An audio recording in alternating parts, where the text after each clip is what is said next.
अध्याय 142 कोई अधीर है। मैं विशेष आंखों का उपयोग करके तावीज़ों के साथ वास्तव में अच्छा काम कर सकता हूँ। मुझे निश्चित रूप से दूसरों पर बढ़त हासिल होगी, उसने सोचा। काम करते समय उसके होठों पर एक छोटी सी मुस्कान तैर रही थी। उसकी उंगलियां सटीकता के साथ चलती थीं और तावीज़ पर जटिल पैटर्न का पता लगाती थीं। उसने धीरे धीरे इसे अपने पानी से भरे एस्पेरा से भरते हुए मन ही मन सोचा। उसकी उंगलियों से ठंडी, नीली ऊर्जा प्रवाहित हो रही थी, जो तावीज़ की नाजुक रेखाओं के साथ जुड़ रही थी। वह अपने पहले प्रयास में प्रकाश युक्त एस्पेरा के साथ आसानी से समन्वय करने में सक्षम था। तावीज़ से एक हल्की चमक निकल रही थी, दोनों ऊर्जाएं निर्बाध रूप से विलीन हो रही थीं। जब उसने एस्पेरा को दो विशेषताओं के साथ मिलकर संतुलन बनाते हुए देखा तो उसने एक क्षण के लिए विचार किया। प्रकाश और पानी एक साथ नृत्य कर रहे थे, एक सामंजस्यपूर्ण मिश्रण जिसने उसे संतुष्टि से भर दिया। वह अच्छा कर रहा है। एवलिन ने प्रवाह को महसूस किया और महसूस किया कि यह अधिक नियंत्रित था। ताबीज में हेरफेर करते समय वह उससे बेहतर प्रदर्शन कर रहा था। उसने देखा, उसकी आंखें एकाग्रता में सिकुड़ रही थीं और वह उसके एस्पेरा की सहज गतिविधियों का विश्लेषण कर रही थी। जब उसने उसके निर्दोष नियंत्रण को देखा तो उसके चेहरे पर हैरानी भरी अभिव्यक्ति थी। आखिरकार, वह पर्वतारोहण परीक्षण के दौरान प्रथम स्थान पर नहीं आया। उसने देखा जैसे उसने अचानक प्रवाह छोड़ दिया। तावीज़ की चमक टिमटिमा गई, नाजुक संतुलन बिगड़ गया। जब उसने अचानक नियंत्रण खोते हुए देखा तो उसकी आंखें सिकुड़ गईं। उसकी भौहें सिकुड़ गईं, उसके चेहरे पर उलझन साफ झलकने लगी।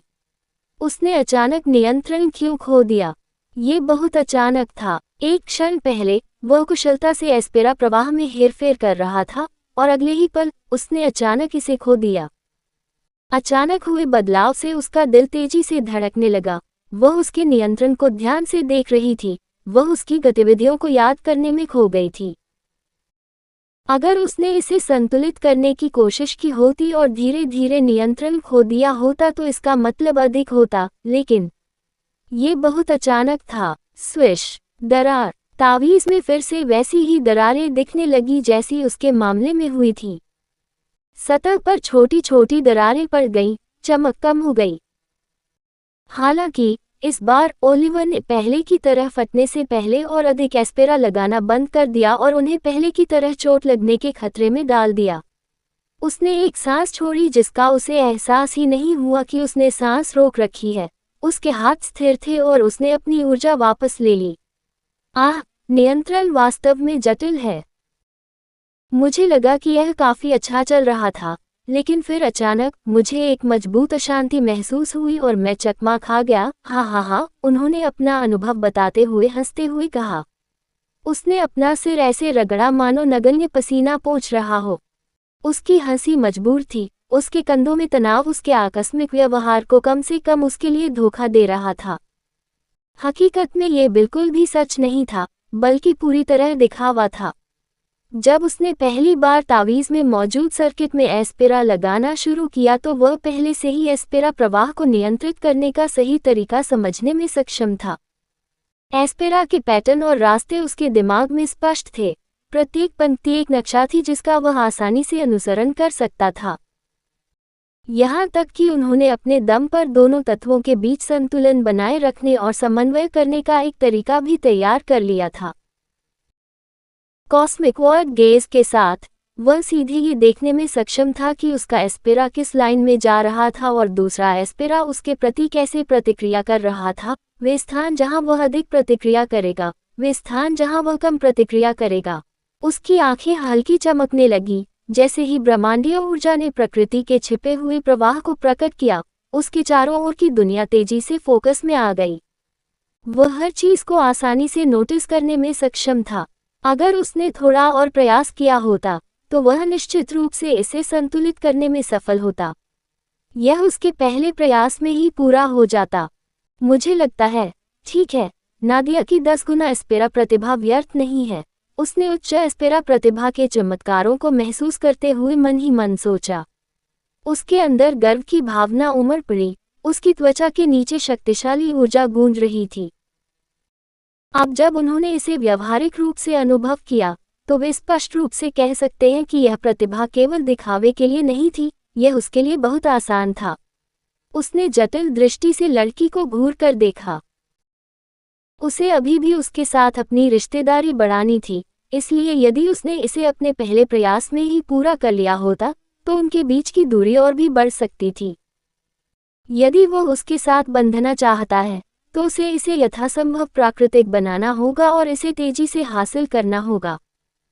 वह अब उसके साथ चर्चा कर सकता है कि उन्हें कैसे आगे बढ़ना चाहिए और मौलिक एस्पेरा को नियंत्रित करने के लिए उन्हें कौन सी रणनीति अपनानी चाहिए। अधिक समय ने उसे अधिक अवसर दिए। तुमने अचानक क्यों? जैसे, मैं समझ सकता हूँ कि आप इसे बहुत अच्छी तरह से कर रहे थे, इसलिए अचानक असंतुलन और नियंत्रण खोना। मैं थोड़ा भ्रमित हूँ। एवलिन उससे पूछने के अलावा कुछ नहीं कर सकी। उसकी आवाज में झिझक, जिज्ञासा और चिंता का मिश्रण था। वही, अंत में मुझे बिल्कुल इसकी उम्मीद नहीं थी। मैं बता सकता था कि मैं इसे सही ढंग से कर रहा था जब तक कि यह अचानक नहीं हुआ, और किसी कारण से मैं इसे बनाए नहीं रख सका। शायद कुछ और कोशिशें, और मुझे यह मिल सकता है पूरी प्रक्रिया रुकी हुई है। उन्होंने स्थिति पर अविश्वास जताते हुए उत्तर दिया।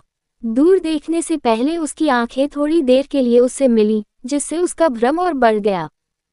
उसे इस स्थिति पर भी भयभीत होते देख एवलिन ने सिर हिलाया। उसे यह अजीब लगा, लेकिन इसके कई कारण हो सकते हैं।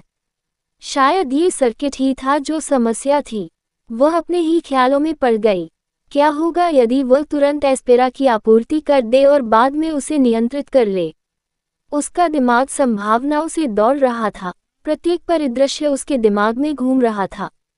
या क्या उसे एस्पेरा को इकट्ठा करना चाहिए और इसके बजाय उसे अन्य मौलिक एस्पेरा से अलग करना चाहिए? तब वह प्रक्रिया में इसे भरने की चिंता किए बिना धीरे धीरे दो तत्वों को आत्मसात करने का प्रयास कर सकती थी। या जल्द ही वह अपने ही विचारों से घिर गई क्योंकि वह प्रक्रिया को बेहतर बनाने के तरीकों पर विचार कर रही थी, अपने दिमाग में अलग अलग तरीके खोज रही थी और प्रयोग कर रही थी। उसकी उंगलियां हवा में अदृश्य पैटर्न का पता लगाती थीं, उन रास्तों की नकल करती थी जिनकी उसने कल्पना की थी। उसे अपने विचारों की दुनिया में तल्लीन देखकर ओलिवर ने सिर हिलाया। उसके होठों पर एक छोटी, संतुष्ट मुस्कान तैर गई। नायक अभी स्थिति को समझने की प्रक्रिया में था। उसकी बुद्धि को देखते हुए, उसे पूरी प्रक्रिया को समझने और व्यावहारिक रूप से इसे हासिल करने में भी अधिक समय नहीं लगना चाहिए। उन्हें बस अब कुछ समय तक इंतजार करना होगा और अपनी योजनाओं को लागू करना होगा। आखिरकार, वे अपने इच्छित परिणाम प्राप्त करने के तरीकों के बारे में सोचने में व्यस्त हो गए। दूसरी ओर, बाकी लोग भी खाली नहीं बैठे थे और अपनी अपनी रणनीतियों में व्यस्त थे। चलो, ये चौथी बार है जब तुम गड़बड़ कर रहे हो। जब एक लड़की ने लड़के को अपने सामने देखा तो उसकी निराश कराह सुनाई दी। उसके हाथ उसके कूल्हों पर थे, उसकी आंखें उस पर खंजर घूर रही थीं। यह कोई और नहीं बल्कि एम्बर था, जो इस समय अल्फांसो को प्रक्रिया पूरी न कर पाने के लिए डांट रहा था। उसके गाल जलन से लाल हो गए, उसके पैर अधीरता से फर्श पर थिरक रहे थे। उनका दृष्टिकोण दूसरों से भिन्न था, उन्होंने एक दूसरे के बीच भूमिकाएं बांट दी थीं। सर्किट के कुछ हिस्सों को एम्बर द्वारा भरना था, जबकि बाकी की जिम्मेदारी अल्फांसो की होगी। औजारों में दक्ष होने और प्रतिभाशाली औजार ओझाओं की वंशावली से संबंधित होने के कारण, उसने संकोच नहीं किया और जल्दी ही तरीकों और तावीज़ की समग्र संरचनात्मक रचना को समझ लिया। उनकी राय में, उनके पास निस्संदेह इस छोटी लेकिन सार्थक चुनौती को जीतने का सबसे अच्छा मौका था। वह इसमें आश्वस्त थी क्योंकि वह ये समझने में सक्षम थी कि तावीज़ के साथ कैसे समन्वय किया जाए और अल्फांसो के वायु तत्व को कैसे संतुलित किया जाए।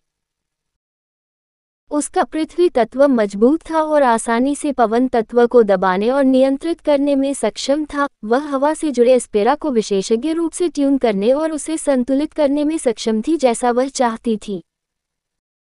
मिट्टी जैसी भूरी ऊर्जा उसके चारों ओर घूम रही थी, ठोस और अटूट, क्योंकि यह अल्फांसो के वायु तत्व की हवादार टेंड्रिल्स के साथ गुंथी हुई थी। यदि वह पहले से ही ऐसा कर सकती थी तो इसमें समस्या क्या थी? मुख्य मुद्दा अल्फांसो को लेकर था। उसे अभी भी तावीज़ में पृथ्वी से जुड़े एस्पेरा को संतुलित करने की तकनीक और नियंत्रण को समझने में कठिनाई हो रही थी, हमेशा इसे गड़बड़ कर रहा था। उसकी भौहें एकाग्रता से सिकुड़ गईं, उसके माथे पर पसीने की बूंदें उभर आईं क्योंकि वह प्रवाह को बनाए रखने के लिए संघर्ष कर रहा था। हालांकि ओलिवा और एवलिन के विपरीत, जो बार बार छोटे विस्फोट कर रहे थे, एम्बर ने ऐसी स्थिति नहीं होने दी। जब भी उसे लगता कि उसकी ताबीज पर पकड़ कमजोर हो रही है, तो वह सीधे हस्तक्षेप करती और स्थिति को अपने आप नियंत्रित कर लेती, जिससे विस्फोट होने से बच जाता। उसकी त्वरित सजगता और तीव्र अंतर्ज्ञान ने उन्हें सुरक्षित रखा। उसके हाथ स्थिर रहे क्योंकि उसने उस क्षण भी प्रवाह को संभाल लिया जब उसने असंतुलन के लक्षण दिखाए। चलो, अल्फांसो, तुम क्या कर रहे हो? उत्तेजित आवाज ने ऊंचे स्वर में डांटा। कहानी खत्म, अलविदा।